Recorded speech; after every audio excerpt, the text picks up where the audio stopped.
Ma Rainey's Black Bottom arrives on Netflix as part of a larger deal that actor Denzel Washington had originally signed with HBO to adapt 9 of playwright August Wilson's works for the screen.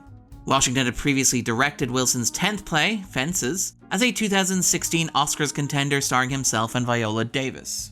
Ma Rainey's Black Bottom feels like a logical extension of the approach taken with Fences. Once again, Denzel Washington is producing, and Viola Davis is starring. More than that, Ma Rainey's Black Bottom clearly derives from the same school of theatre to cinema adaptation as Fences, adopting a minimalist approach to the translation that preserves the theatrical sensibility of the material by retaining as many of Wilson's words as possible, while allowing a talented cast to sink their teeth into these profound meditations on the American dream. This style of adaptation could be take it or leave it, with many similar stage-to-screen translations such as Doubt, or Netflix's recent The Boys in the Band, criticized for failing to be cinematic enough.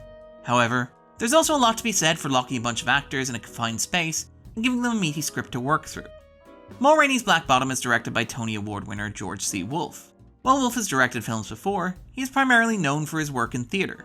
Indeed, Ma Rainey's Black Bottom is arguably at its weakest when Wolfe tries to push it towards being cinematic. Sweeping camera movements and long takes are impressive, but they only draw attention to the stagey nature of the material when you're shooting on a small set with a large ensemble. Ma Rainey's Black Bottom is set against the backdrop of 1920s Chicago, specifically around the recording of the eponymous song.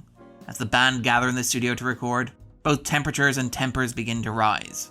The film becomes a meditation on African American identity just one generation removed from the Civil War, of scars both physical and mental, and of the inevitable attempts to exploit that African American identity as a commercial proposition.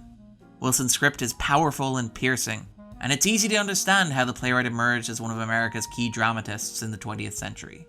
At the same time, Wolfe occasionally belabors Wilson's metaphors, such as the film's recurring emphasis on shoes that symbolize both the itinerant nature of African Americans migrating north after the Civil War and the idea of black entertainers forced to dance for the amusement of white audiences and managers. Still, Ma Rainey's Black Bottom works in large part due to Wilson's probing dialogue and a set of powerhouse central performances. Viola Davis remains one of the best actors working today, and is particularly well suited to showcases like this. It's notable that 2 of her 3 Oscar nominations came from similar stage-to-screen adaptations, Doubt and Fences.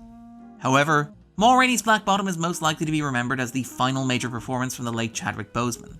Boseman gives a dazzling performance as the young trumpeter Levy, who aspires to much greater things than playing in Ma Rainey's backup band.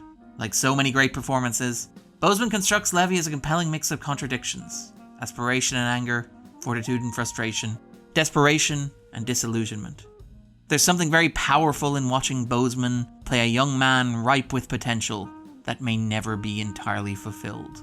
Indeed, perhaps the best thing that can be said about Ma Rainey's Black Bottom is that it's a fitting grace note to a career that ended far too soon.